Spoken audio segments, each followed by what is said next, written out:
A lot of people think income tells you everything. It doesn't, because you can earn a lot and still be financially weak. And you can earn a modest income and still be moving in the right direction. That is why this question matters. Are you actually rich? Or do you just earn money? Because those are not the same thing. In this video, I want to break down income levels in a way that actually means something. Not just numbers. Not just ego. Not just social media nonsense.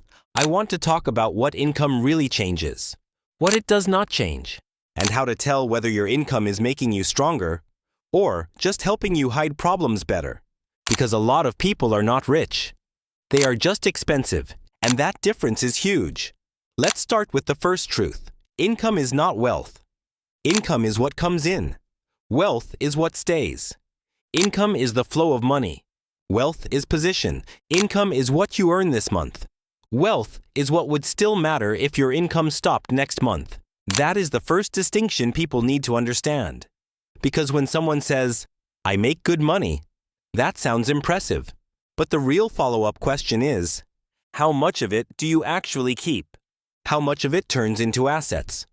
How much of it creates margin? How much of it buys freedom? That is where the real story starts. So let's go through the income levels the right way. Level 1. Survival income. This is where income mostly goes toward keeping life from falling apart. Rent, food, transport, utilities, debt, basic bills. At this level, income is not building much. It is defending. You are not really making long-term moves. You are trying to stay afloat. And the hard part is that people in this level often get judged unfairly. Others say things like, "You need to invest more," or "You need to think long-term." That sounds nice, but it misses the reality. If all your money is being used to survive, wealth-building behavior becomes harder, not impossible. Harder. At this level, the real goal is not look rich. It is create breathing room. That matters. Because survival income often creates survival thinking. And survival thinking is reactive, tired, and short-term by nature. Level 2. Stable income. This is where life stops feeling like a monthly emergency. Not luxurious, but more stable. Bills get paid. You can cover normal life. You may even save a little. This is an important level because it gives you something many people underestimate: mental space. Once your income covers life with a little less strain, your decisions improve. You panic less. You can think ahead more. You can actually start noticing where your money is going. This is usually the level where basic saving habits, emergency funds, and cleaner money systems become possible. But here is the trap. A lot of people reach stable income and think they are wealthy. They are not. They are just no longer drowning. That is progress. Real progress. But it is not the same as being rich, and confusing stability with wealth causes people to relax too early. Level 3. Comfortable income. Now we are getting into the level that confuses people the most, because this level looks rich from the outside. At this point, you usually have enough income to cover life without constant stress. You can afford some convenience. You can upgrade certain parts of your lifestyle. You may live in a better place, drive a better car, travel more, eat out more, buy better things. And this is exactly where many people get trapped. Because comfortable income can create the illusion of wealth. Life looks better, so people assume they are doing great. But the real question is, are you using comfortable income to build assets? Or are you using it to build a more expensive life? Because those lead to very different futures. One leads toward wealth, the other leads toward polished financial fragility. This is why some people earning good money still feel stuck. Their income improved, but their structure did not. Now they have nicer bills, not more freedom. That is a huge difference. Level 4. High income. Now we get to the level people obsess over. High income. This is where the money sounds impressive in conversation. This is where other people assume you are rich. This is where ego gets involved. And this is also where a lot of financial mistakes get hidden. Because high income can cover up bad habits for a long time. Overspending? Covered. Too much car? Covered. Too much housing? Covered. Bad debt decisions? Covered. Weak saving discipline? Covered. at least for a while. That is why high earners can still be financially weak. Income can hide problems. It does not automatically solve them. In fact, high income can make some people worse, because now the size of the mistakes gets bigger. The lifestyle inflation gets bigger. The image spending gets bigger. The social pressure gets bigger. The trap gets more expensive. This is why I think one of the most important money questions is not, how much do you make? It is, how dependent are you on continuing to make that amount? Because a person earning a lot with no assets, low savings, high pressure, and expensive obligations is not rich. They are highly paid. That is not the same thing. Level 5. Wealth-producing income. This is where income starts doing something much more powerful. It stops being used only for lifestyle and starts being converted into assets consistently. At this level, the person understands the game.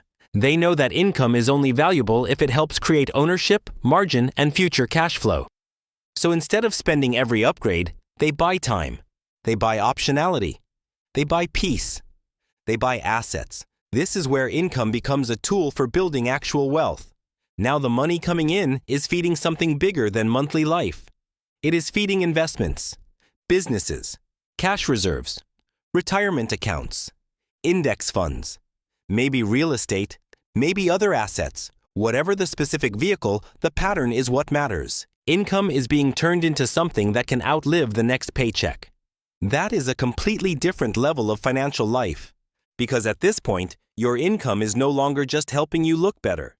It is helping your future get stronger. So, are you rich or poor?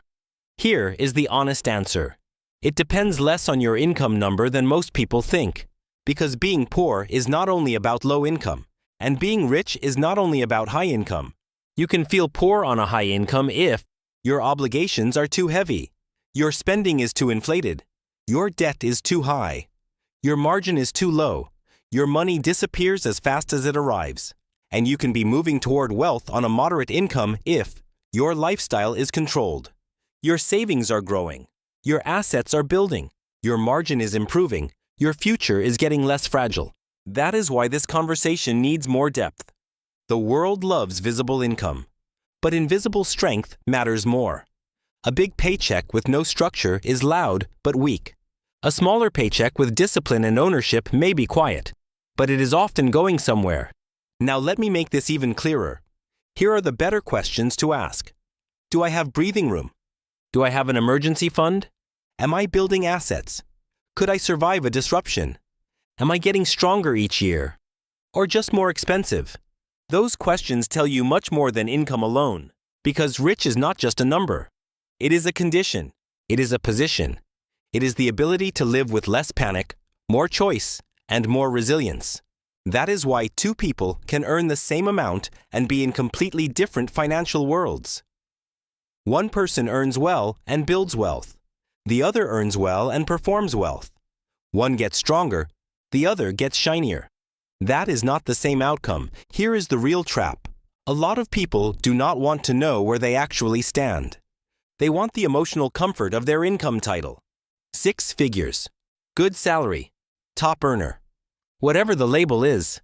But labels can hide truth. And truth matters more. Because if your income is high, but your systems are weak, pretending you are rich does not help you. It delays the fix. And if your income is moderate, but your systems are strong, pretending you are poor forever may also blind you to your progress. So the goal is honesty. Not ego, not shame. Honesty. That is how you make good money decisions. My real answer. If your income only funds your lifestyle, you are not rich. If your income is building assets, margin, and future freedom, then you are moving toward real wealth. That is the test. Not whether people are impressed by your salary, not whether your life looks upgraded, not whether your spending makes other people assume you are doing well. The real test is what your income is producing behind the scenes. If it is only producing bills, then you are not rich. If it is producing ownership, safety, and future options, then now we are talking. Here is the main takeaway. Income levels matter. But not in the shallow way most people think. The real meaning of income is not what it says about your status. It is what it allows you to build. So if you want to know whether you are actually rich or poor, Stop looking only at what comes in. Look at what stays. Look at what grows. Look at what protects you. Look at what frees you. That is the real scoreboard. And once you start measuring money that way, your whole view of income changes. Now watch the next video about why you should not tell anyone when you get rich.